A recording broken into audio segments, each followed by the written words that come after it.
Hello दोस्तों, स्वागत है आपका एक और नए वीडियो में। आज हम एक इंटरेस्टिंग कैटेगरी के 3 बेस्ट म्यूचुअल फंड्स को आपस में कंपेयर करेंगे। मैं बात कर रहा हूँ Mirae asset large and mid cap fund, HDFC large and mid cap fund और SBI large and mid cap fund की। ये तीनों फंड्स ही large and mid cap category से बिलोंग करते हैं। इस कैटेगरी के म्यूचुअल फंड्स अपना portfolio large and mid cap companies के कॉम्बिनेशन से बनाते हैं। इससे ओवरऑल रिस्क भी बैलेंस हो जाती है और रिटर्न्स को भी बूस्ट मिल जाता है। तो दोस्तों, आज हम इन तीनों फंड्स को सभी पैरामीटर्स पर कंपेयर करेंगे और वीडियो के लास्ट में हम ये भी जानेंगे कि इन तीनों में से कौन सा फंड बेस्ट है और क्यों बेस्ट है। तो चलिए वीडियो शुरू करते हैं और बात करते हैं इनके लॉन्च डेट की। मिराई का फंड 2010 में लॉन्च हुआ था, एचडीएफसी का 1994 में, जबकि एसबीआई का 1993 में।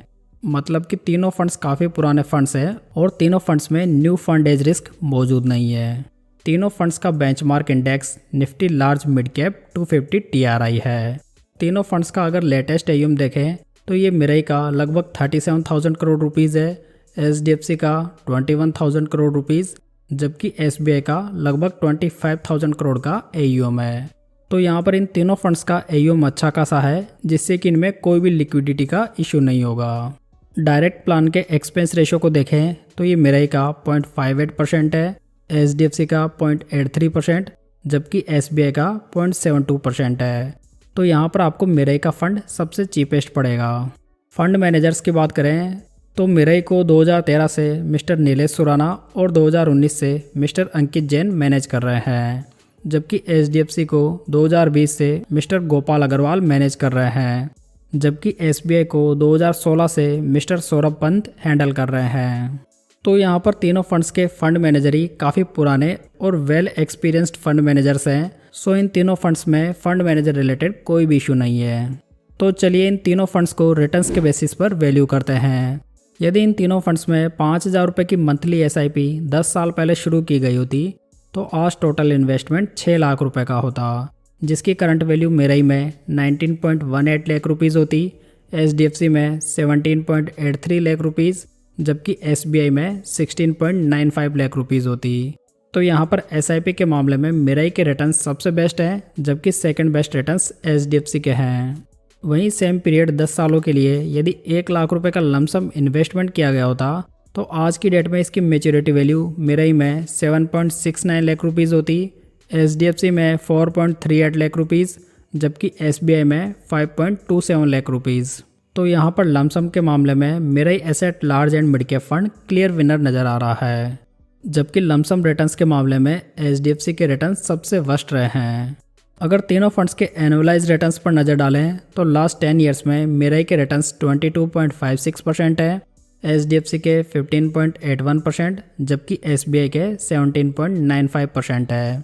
लास्ट 5 ईयर्स में मिराई के रिटर्न्स 25.68% है, एचडीएफसी के 26.93%, जबकि एसबीआई के 24.39% है। वहीं लास्ट 3 ईयर्स में मिराई के रिटर्न्स 19.98% है, एचडीएफसी के 27.52%, वहीं एसबीआई के रिटर्न्स 22.36% है। लेटेस्ट 1 ईयर के रिटर्न्स देखें तो ये मिराई के 41.06% है, एचडीएफसी के 47.10%, वहीं एसबीआई के 36.76% के हैं।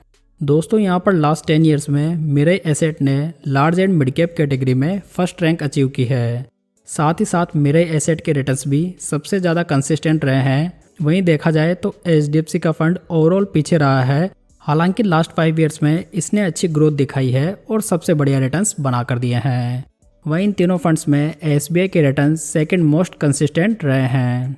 साथ ही इन तीनों फंड्स ने लॉन्ग ड्यूरेशन में अपने बेंचमार्क के रिटर्न्स को भी आउट परफॉर्म किया है। आगे बढ़ते हैं और इन तीनों फंड्स के रिस्क रेशियोज देख लेते हैं। अल्फा की बात करें तो ये मिराई का 0.67 है, एचडीएफसी का 6.50, जबकि एसबीआई का 3.74 है। अल्फा रेशियो ये बताता है दोस्तों कि फंड अपने बेंचमार्क से कितने अधिक रिटर्न्स बना रहा है।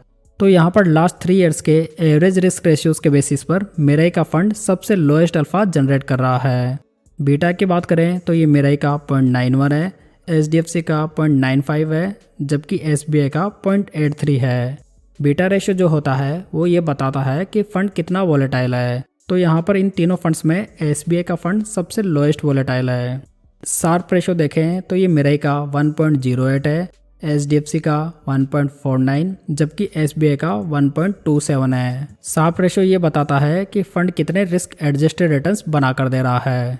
तो यहाँ पर सबसे बढ़िया शार्प रेशो HDFC फंड का है। ओवरऑल रिस्क रेशियोज के बेसिस पर देखा जाए तो लास्ट 3 ईयर्स में मिराई एसेट ने कंपैरेटिवली बहुत ही अंडर परफॉर्म किया है। लेकिन दोस्तों जैसे स्टॉक्स में एक साइकिल होती है, ठीक वैसे ही म्यूचुअल फंड्स में भी होता है। पिछले 10 साल में मिराई के रिटर्न्स आउटस्टैंडिंग रहे हैं, तो यदि फंड 1-2 साल भी थोड़े कम रिटर्न्स बनाता है तो ये चल सकता है।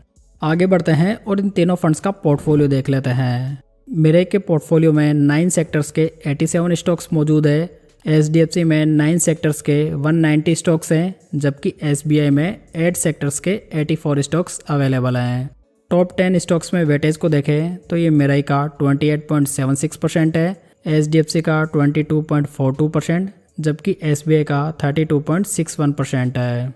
दोस्तों यहाँ पर इन तीनों फंड्स का आप एसेट एलोकेशन देख सकते हैं, जिसमें कि इन तीनों फंड्स का लगभग एक जैसा ही एसेट एलोकेशन है। हालांकि SBI ने कंपेरेटिवली मिड कैप और स्मॉल कैप कंपनीज में थोड़ा ज़्यादा वेटेज ले रखा है, जो कि इसे थोड़ा रिस्की बना देता है। सेक्टर वाइज एलोकेशन देखें तो मिराई ने financial, health care, automobile, energy और सर्विसेज में हाईएस्ट एक्सपोजर बना रखा है, जबकि HDFC ने financial, health care, automobile, energy और टेक्नोलॉजी में हाईएस्ट एक्सपोजर ले रखा है। वहीं SBI ने financial, technology, materials, health care और ऑटोमोबाइल में हाईएस्ट एक्सपोजर बना रखा है। आप इन तीनों फंड्स के टॉप 15 स्टॉक्स की होल्डिंग को यहाँ पर देख सकते हैं, जिसमें कि तीनों में आपको काफ़ी reputed large and mid cap companies देखने को मिल जाएगी। टर्नओवर रेशो की बात करें तो ये मिराई का 80% है, HDFC का 7.63% है, जबकि SBI का 28% है। टर्नओवर रेशो ये बताता है दोस्तों कि पोर्टफोलियो स्टॉक्स में फंड मैनेजर एक साल में कितने चेंजेस करता है। अगर ये ज़्यादा हो तो ये पोर्टफोलियो स्टेबिलिटी के लिए बढ़िया नहीं माना जाता। तो यहाँ पर मिराई का टर्नओवर रेशो सबसे ज़्यादा है, जिसकी वजह से ये फंड पिछले 3 साल से अंडर परफॉर्मेंस भी दिखा रहा है। रेटिंग की बात करें तो क्रिसिल ने मिराई को 2 स्टार से, HDFC को 4 स्टार से, जबकि SBI को 3 स्टार से रेट किया है। वहीं वैल्यू रिसर्च को मिराई ने 3 स्टार से, जबकि HDFC को और SBI को 4 स्टार से रेट किया है। दोस्तों यदि आप म्यूचुअल फंड्स, स्टॉक्स और IPO में इन्वेस्ट करने के लिए बेस्ट डीमैट अकाउंट खुलवाना चाहते हैं तो आपको इंडिया के बेस्ट ब्रोकर्स का लिंक नीचे डिस्क्रिप्शन बॉक्स में मिल जाएगा, जहां से आप फ्री में अपना इन्वेस्टमेंट अकाउंट ओपन कर सकते हैं।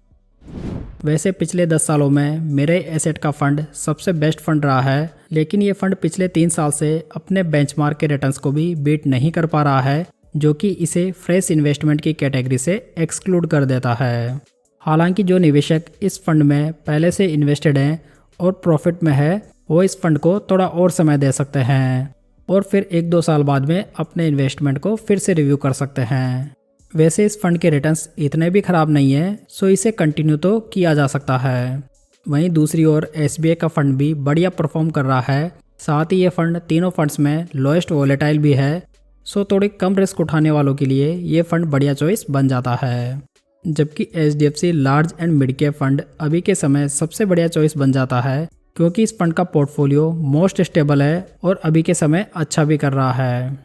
तो दोस्तों ये थी आज की जानकारी। उम्मीद है आपको ये पसंद आई होगी। वीडियो को लाइक, कमेंट और शेयर जरूर कीजिएगा, साथ ही इस चैनल को सब्सक्राइब जरूर कर लीजिएगा। तो चलिए दोस्तों, फिर मिलते हैं किसी नई जानकारी के साथ।